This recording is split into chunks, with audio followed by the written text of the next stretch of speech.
Here we have a couple of different labels than what we've been looking at. Once again, we have the crude protein, crude fat, crude fiber, and mineral content of that. But also notice under crude fiber, or crude protein, excuse me, that it has to list if there's any non-protein nitrogen sources as a component of that crude protein. In this particular case, it includes not more than 7% equivalent non-protein nitrogen in that crude protein value of 26%. Also notice on the label it says for ruminants only. That goes back to feeding a feed for its intended purposes.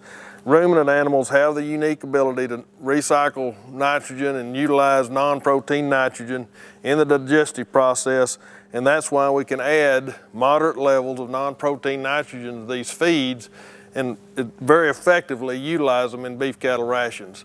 So there's nothing wrong with non-protein nitrogen. If you see that on the label, that's absolutely acceptable in beef cattle ration formulation.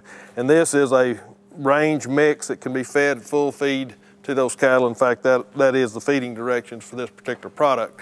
So look underneath the name of a product, it'll always tell you what class of cattle or animal it's used for. If it's restricted to ruminants, it'll have that on the label. And under protein, it'll always have the listing of any non-protein nitrogen that might be in that feed as well.